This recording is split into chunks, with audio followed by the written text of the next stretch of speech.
Hello friends. आज हम प्राचीन और मध्यकालीन भारत के अंतर्गत गुप्तोत्तर काल के बारे में पढ़ेंगे। तो गुप्तोत्तर काल कब से कब तक था? गुप्तोत्तर काल 550 ईस्वी से लेके 750 ईस्वी तक था, है ना। गुप्त काल का समाप्त होने के बाद ये काल स्टार्ट हुआ था, है ना। और अनेक स्वतंत्र राज्यों का उदय हुआ था, है ना। विदेशी जो आक्रांता थे इस काल में बड़े थे। सबसे पहले इसके अंतर्गत हूण आक्रमण हुआ था, है ना।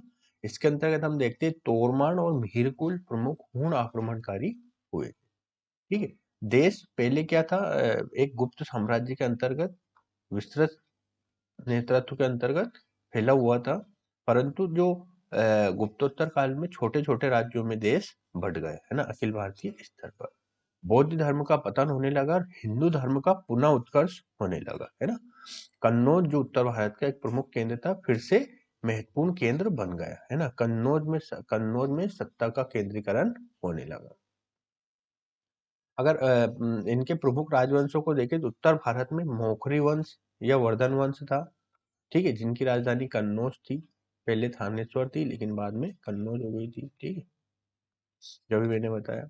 पूर्वी भारत में देखें तो गौड़ वंश, है ना, जिसका शासक शशांक था, ठीक है। और दक्षिण भारत पे चालुक्य और पल्लव राजवंश आ गए थे, ना। किस काल की बात हो रही है? गुप्तोत्तर काल की बात हो रही है। हर्षवर्धन 606 से 647 ईस्वी तक शासक रहा, ठीक है। ये वर्धन वंश का सबसे प्रतापी शासक था। हर्षवर्धन ने अपनी राजधानी कन्नौज बनाई थी। बाण भट्ट चीनी यात्री हेनसांग हर्षवर्धन के दरबार में आए थे। चीनी यात्री हेनसांग हर्षवर्धन के समय भारत आया था, ठीक है। हर्षवर्धन प्रारंभ में शिव उपासक था, मतलब शिव धर्म से संबंधित था, लेकिन बाद में बौद्ध धर्म को ही अपना लेता है ना। नालंदा विश्वविद्यालय के विकास में हर्षवर्धन की महत्वपूर्ण भूमिका थी। पूर्व मध्यकाल का समय अगर देखा जाए 750 ईस्वी से लेकर 1200 ईस्वी तक का माना जाता है ना। इस युग में भारत फिर कई शक्तिशाली राजवंशों में बढ़ गया, जो क्षेत्रीय साम्राज्य के रूप में उभरे। जैसे उत्तर भारत में पाल, प्रतिहार, राष्ट्रकूट आए, ठीक है। दक्षिण भारत में पल्लव और चोल साम्राज्य आया। त्रिकोणीय संघर्ष आपने सुना होगा। कन्नौज पर अधिकार करने हेतु तीन वंश पाल, राष्ट्रकूट और प्रतिहार के बीच संघर्ष प्रारंभ हुआ। इसे किस किस नाम से बोले जाते हैं? इस संघर्ष को हम त्रिकोणीय संघर्ष के नाम से जानते हैं, है ना। धर्मपाल का पाल वंश से संबंधित था। वर्धन वंश प्रतिहार वंश था, ठीक है। वर्धन जो थे और ध्रुव जो गोविंद थर्ड थे वो राष्ट्रकूट वंश से संबंधित थे, है ना। ये तीनों वंश में जो त्रिकोणीय संघर्ष हुआ था। जो पाल वंश ने बौद्ध धर्म को संरक्षण प्रदान किया। हिंदू मंदिर स्थापत्य का ये उत्कर्ष काल माना जाता है ना। हिंदू मंदिर उत्कर्ष का स्थापत्य काल माना जाता है ना। जो आप देखेंगे द्रविड़ शैली के अंतर्गत चोल साम्राज्य ने काफी मंदिरों का विकास किया। अजंता एलोरा गुफाएं देखी जा सकती है। ताम्रपट अभिलेख प्रचलित था। फिर आता है हमारा मध्यकालीन चोल, है ना। जो मैं बता रहा था चोल साम्राज्य काफी विस्तृत था मध्यकाल में, ठीक है। विजयालय ने इसकी स्थापना की, ठीक है। आदित्यवन पल्लवों को पराजित किया, है ना। आदित्यवन जो शासक था इसने पल्लवों को पराजित किया। राजाराम फर्स्ट जो 985 से 1024 ईस्वी तक था। चोल साम्राज्य का विस्तार श्रीलंका तक इसने किया।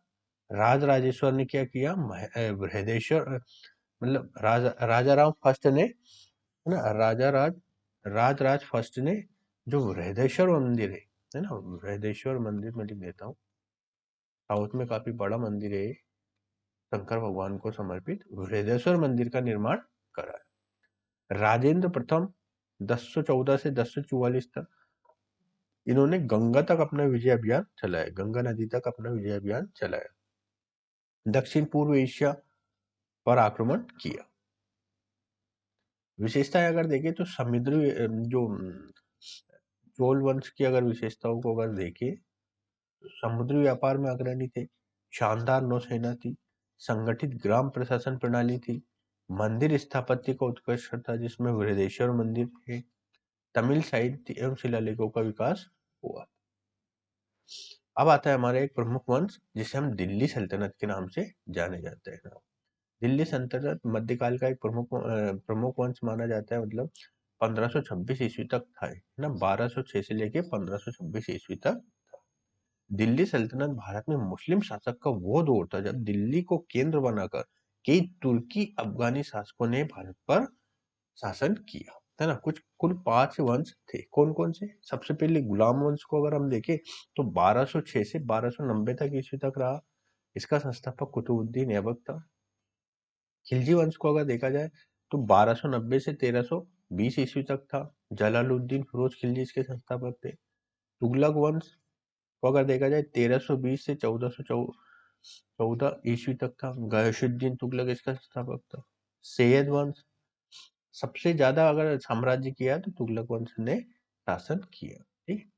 नेक्स्ट आता है हमारा सैयद वंश, 1414 से 1451 ईस्वी तक। खिज्र का इसके संस्थापक थे।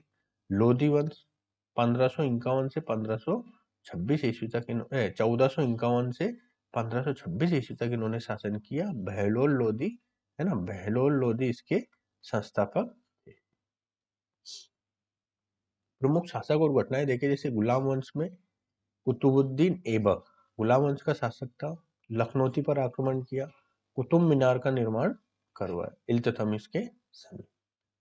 मतलब कुतुब मीनार का निर्माण कुतुबुद्दीन ऐबक ने प्रारंभ किया। नेक्स्ट आता है इल्तुतमिश, है ना, दिल्ली सल्तनत को मजबूत किया।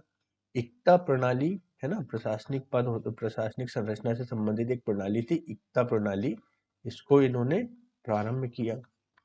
मंगोलों के आक्रमण से दिल्ली को सुरक्षित किया इल्तुतमिश ने। नेक्स्ट आती है रजिया सुल्तान, है ना, भारत की पहली मुस्लिम महिला शासक के रूप में रजिया सुल्तान को जाना जाता है ना। रजिया सुल्तान भारत की पहली मुस्लिम शासक मानी जाती है। गयासुद्दीन बलबन, इन्होंने सशक्त केंद्रीय शासन स्थापित किया, नायब पद बनाया, मंगोल आक्रमणों से दिल्ली की रक्षा की। नेक्स्ट आता है खिलजी वंश के अंतर्गत जलालुद्दीन फिरोज खिलजी, है ना। ये खिलजी वंश का स्थापक था। इसका एक प्रमुख शासक हुआ था, वो था अलाउद्दीन खिलजी, है ना। इसने क्या किया? मंगोल आक्रमण रोके, दक्षिण भारत तक विजय की, मलिक काफूर की सहायता से बाजार नियंत्रण नीति लागू की, भारी सेना तथा भूमि सुधार की। ठीक। अलाउद्दीन का जो साम्राज्य काफी विस्तृत था। उत्तर भारत से दक्षिण के जो मदुरै है, साउथ में मदुरै नामक शहर है, वहां तक इसका साम्राज्य फैला हुआ। तुगलक वंश में गयासुद्दीन तुगलक संस्थापक थे, लेकिन मोहम्मद बिन तुगलक इसके एक प्रमुख शासक थे, है ना। राजधानी दिल्ली से दौलताबाद स्थापित की, तांबे के सिक्के चलाए, महत्वाकांक्षी योजनाएं बनाई, पर असफल रहा, है ना। इन्होंने काफी महत्वपूर्ण परिवर्तन करना चाहा, परंतु ये अपनी योजनाओं को सफल रूप से क्रियान्वित नहीं कर पाया। फिर आता है फिरोज शाह तुगलक, 50 नए शहर स्थापित किए, सिंचाई व्यवस्था को मजबूत किया, कृषि और धर्मशालाओं का निर्माण किया। इसने फिरोज शाह तुगलक। सैयद वंश, जिसे हम 1414 से 1451 तक देख सकते हैं, कमजोर वंश था, केवल दिल्ली के आसपास तक ही सीमित रहा। मंगोल वंश के तैमूर के आक्रमण के बाद स्थापित हुआ, है ना। खिज्र का इस वंश का संस्थापक था। लोधी वंश, ये एक अफगानी वंश था, मतलब अफगान के जो लोग आए थे उन्होंने भारत में लोधी वंश की स्थापना की, है ना। बहलोल लोधी इसके संस्थापक थे। सिकंदर लोधी, जिन्होंने आगरा शहर की स्थापना की थी या आगरा की स्थापना की थी, प्रशासन में सुधार किया। और अंतिम शासक होता है इब्राहिम लोधी, ना। 1526 में बाबर ने पानीपत की पहली लड़ाई में इब्राहिम लोधी को हराकर भारत में मुगल शासन की स्थापना की। ठीक है। अब आता है हमारा दिल्ली सल्तनत की विशेषताओं को देखें तो यहाँ पे सुल्तान सर्वोच्च माना जाता था। एकता प्रणाली थी, जो प्रशासनिक पद था जो मैंने बताया था। सेना में दास और घुड़सवार होते थे। अर्थव्यवस्था अगर देखें तो भूमि कर प्रमुख था, है ना, मतलब भू राजस्व सबसे ज्यादा मतलब आय का स्रोत था। व्यापार और दस्तकारी होती थी। बाजार नियंत्रण प्रणालियां जो अलाउद्दीन ने लागू की थी वो इसमें मौजूद। कला संस्कृति को देखें तो इंडो इस्लामिक वास्तुकला थी इसमें।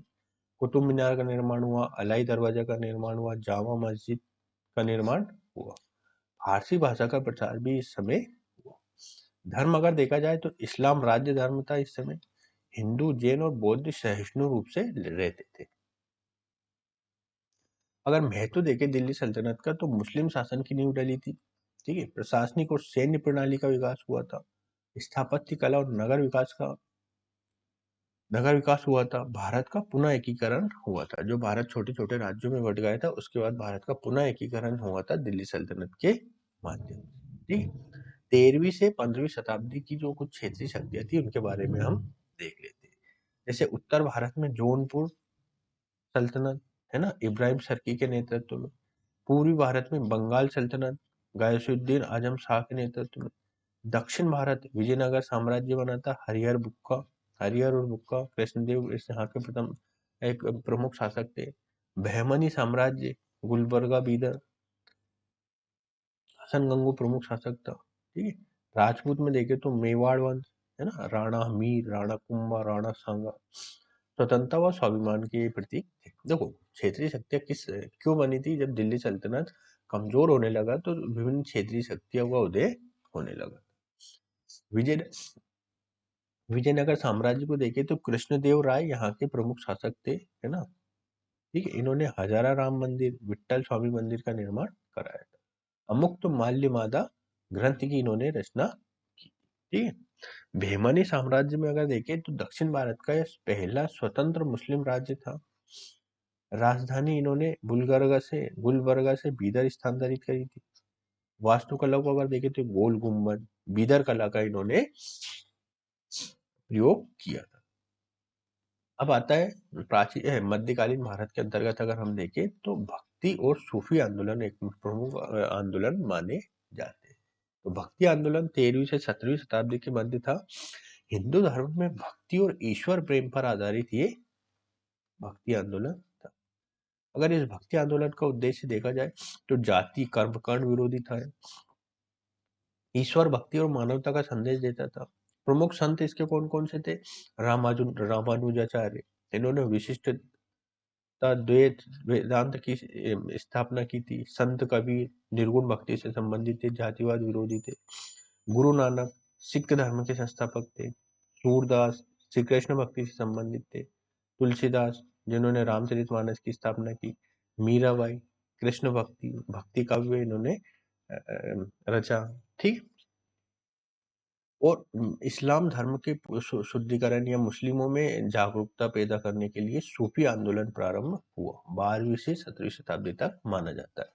इस्लाम धर्म के भीतर प्रेम, भाईचारा, आध्यात्मिक साधना पर आंदोलन आधारित यह आंदोलन था। इसका उद्देश्य क्या था? जातिवाद, धार्मिक कट्टरता का विरोध करना, ईश्वर प्रेम और मानवता का संदेश प्रसारित करना। प्रमुख सूफी संप्रदाय देखें तो चिश्ती सिलसिला भारत में काफी प्रचलित था, जिसके ख्वाजा मोइनुद्दीन चिश्ती, जिनकी अजमेर में वर्तमान में दरगाह है, काफी प्रसिद्ध सिलसिला रहा है, मतलब प्रसिद्ध संप्रदाय रहा है। सोहरावर्दी सिलसिला, इसके सहाबुद्दीन सोहरावर्दी थे प्रमुख। कादरी सिलसिला, अब्दुल कादिर जिलानी इसके प्रमुख थे। निजामुद्दीन औलिया, है ना, दिल्ली में जो निजामुद्दीन दरगाह है वो इन्हीं के नाम पर है। अमीर खुसरो सूफी कवि थे। अब हमारा मुगल साम्राज्य स्थापित, जो मैंने बताया था कि इब्राहिम लोदी को हराकर बाबर ने मुगल साम्राज्य स्थापित किया था पानीपत की प्रथम लड़ाई में 1526 में। ठीक है, मुगल साम्राज्य 1526 से 1857 तक रहा, है ना। स्थापना पानीपत की प्रथम लड़ाई के बाद हुआ था। प्रमुख शासकों को अगर देखें हम तो बाबर 1526 से 1530 तक था। ठीक है, हुमायूं 1530 से 1540 तक रहा, लेकिन बाद में हार के चला गया था। फिर आ गया था 1555 से 56, एक वर्ष के लिए, है ना। शेरशाह सूरी ने इसे पराजित किया था और सूरी वंश की स्थापना की थी। 1540 से 1554 तक सूरी वंश रहा था भारत में। ठीक है, अकबर 1556 से 1605 तक, है ना, ये सर्वाधिक प्रसिद्ध शासक था। दीन इलाही धर्म की स्थापना की थी इसने। जहांगीर 1605 से 1626 तक रहा, ये न्यायप्रिय था। ठीक है, शाहजहां 1628 से 1658 तक ताजमहल का निर्माण कराया। ठीक है, मुमताज इसकी पत्नी थी। औरंगजेब, है ना, औरंगजेब 1658 से 1707 ईस्वी तक था, अंतिम शक्तिशाली शासक था, है ना। और दक्षिण विजय इन्होंने की थी, इसने औरंगजेब। और औरंगजेब को देखो एक तरह से धार्मिक रूप से असहिष्णु शासक भी माना जाता है, क्योंकि इसने अनेक मंदिर वगैरह तुड़वाए थे। मुगल कला संस्कृति के अंतर्गत ताजमहल, लाल किला, मोती मस्जिद देखी जा सकती है। फारसी साहित्य का विकास हुआ, चित्रकला का विकास हुआ, मनसबदारी प्रणाली, है ना, जो प्रशासनिक संरचना से संबंधित थी, उसका विकास हुआ। जैसे इक्ता प्रणाली थी ना, दिल्ली सल्तनत में इक्ता प्रणाली थी, ऐसे ही यहाँ पे मनसबदारी प्रणाली थी। अब आता है हमारा कला संस्कृति, आर्ट एंड कल्चर। ठीक है, तो भारतीय संस्कृति और सभ्यता में देखें तो सबसे पहले संस्कृति क्या होती है? किसी समाज की जीवन शैली, कला, साहित्य, धर्म, रीति रिवाज, मूल्य और परंपराओं को जो समुच्चय होता है वो कला संस्कृति मतलब संस्कृति कहलाता है ना। मतलब अमूर्त पार्ट जिसे हम कहते हैं, इनटेंजिबल पार्ट, वो कला कहलाता है। सभ्यता क्या होता है? टेंजिबल पार्ट, जो मूर्त रूप होता है, वो सामाजिक व्यवस्था जिसमें नगर शासन लेके शिक्षा, लेखन, तकनीक, धर्म और कला विकसित होते हैं, उसे हम सभ्यता कहते हैं। संस्कृति भावना और मूल्यों पर आधारित होती है, जबकि सभ्यता भौतिक और तकनीकी उपलब्धियों का प्रतीक होता है ना। भारतीय सभ्यता का अगर विकास क्रम देखें तो सिंधु घाटी सभ्यता, वैदिक सभ्यता, महाजनपद काल, मौर्य काल, गुप्त काल, मध्य काल, आधुनिक काल के अंतर्गत हम देख सकते हैं, है ना। ये भारतीय सभ्यताओं का विकास क्रम है। अगर विशेषताओं को में देखें तो डाइवर्सिटी, बहुलतावाद, जैसे यहाँ पे बहुत सारी भाषा, धर्म, जाति, रीति रिवाजों के लोग एक साथ अपनी विविधता को बनाए हुए हैं, है ना। भारत में 22 अनुसूचित भाषाएं और बोलियां तो बहुत सारी है, हजारों बोलियां भारत में प्रचलित है। धर्मनिरपेक्ष और सहिष्णुता व्याप्त है ना। सभी धर्मों का सम्मान है, सर्वे भवन्तु सुखिनः की भावना है। सांस्कृतिक निरंतरता है, वैदिक परंपरा आज भी प्रचलित है। त्योहार, संस्कार, योग, आयुर्वेद का निरंतर प्रयोग हो रहा है। समावेशिता है, इंक्लूसिवनेस, विभिन्न सभ्यताओं को आत्मसात करना, यूनानी, मुगल, ब्रिटिश प्रभाव को भी अपनाना। आध्यात्मिकता, धर्म, योग, ध्यान, दर्शन का प्रमुख स्थान है। आत्मा, पुनर्जन्म और मोक्ष का सिद्धांत यहाँ पे है। भारतीय सभ्यता के अगर तत्वों को देखा जाए तो धर्म देखे तो हिंदू धर्म है, बौद्ध धर्म है, जैन धर्म है, सिख धर्म है, इस्लाम धर्म है। कला को देखे तो अजंता एलोरा, ताजमहल कला का एक काफी प्रसिद्ध यहाँ पे इमारत है। ताजमहल आगरा में स्थित है ना। कथक नृत्य कला है। साहित्य देखे तो वेद, उपनिषद, रामायण, महाभारत। शिक्षा तक्षशिला, नालंदा, विक्रमशिला में हुई। दर्शन में सांख्य दर्शन, योग दर्शन, न्याय दर्शन, वेदांत दर्शन। विज्ञान तकनीक को अगर देखे जाए तो शून्य का आविष्कार हुआ, है ना। आयुर्वेद के माध्यम से स्वास्थ्य लाभ प्रदान किया जाता है। वैदिक धर्म, बौद्ध धर्म, जैन धर्म, सिख धर्म आया। योग, ध्यान, कर्म, भक्ति मार्ग। वेद, उपनिषद, रामायण, महाभारत, कालिदास जैसे कवि हुए, भास, भवभूति। आर्यभट्ट ने पाई का मान दिया, शून्य का उपयोग किया। चरक तथा सुश्रुत आयुर्वेद और शल्य चिकित्सा से संबंधित थे। अजंता एलोरा की गुफाएं, खजुराहो के मंदिर, कुतुब मीनार, ताजमहल का निर्माण हुआ भारत में, है ना। स्थापत्य कला के अंतर्गत हम देखें तो स्थापत्य कला का तात्पर्य भवन, मंदिरों, महलों, स्तूपों, मस्जिदों, समाधियों, किलों आदि के निर्माण से संबंधित होता है। नागर शैली और मंदिर निर्माण की जो शैलियां थी स्थापत्य के अंतर्गत, नागर शैली जो दक्षिण भारत में थी और द्रविड़ शैली नागर शैली जो उत्तर भारत में प्रचलित थी, जबकि द्रविड़ शैली जो दक्षिण भारत में प्रचलित थी। नागर शैली में शिखर ऊंचा और गोलाकार होता था। गर्भगृह, मंडप, द्वार होते थे, जैसे खजुराहो के मंदिर, कोणार्क का सूर्य मंदिर। जबकि दक्षिण भारत में जो गेट होते थे, गोपुरम, वो काफी ऊंचा द्वार होता था। मंडप, जलकुंड, विशाल प्रांगण होता था। इसके अंतर्गत मीनाक्षी मंदिर, बृहदेश्वर मंदिर को हम देख सकते।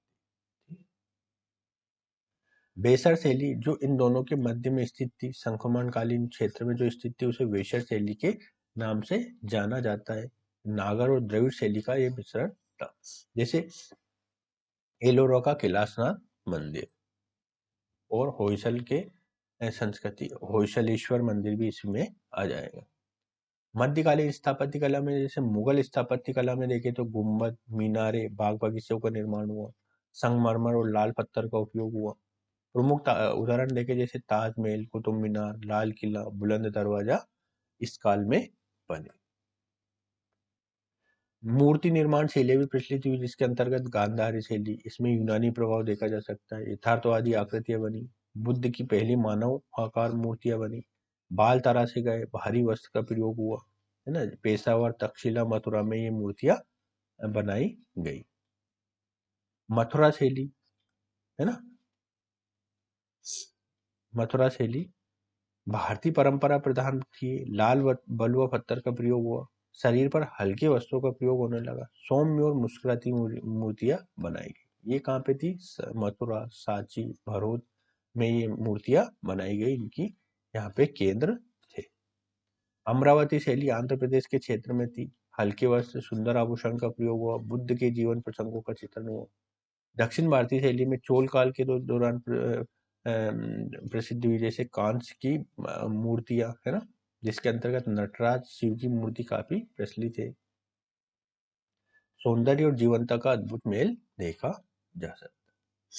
चित्रकला चित्रकला प्रागैतिहासिक काल से वर्तमान तक चली आ रही है ना। भीमबेटका जो मध्य प्रदेश के रायसेन जिले में अवस्थित है, यहाँ पे चित्रकला के काफी साक्ष्य मिले हैं प्रागैतिहासिक काल में।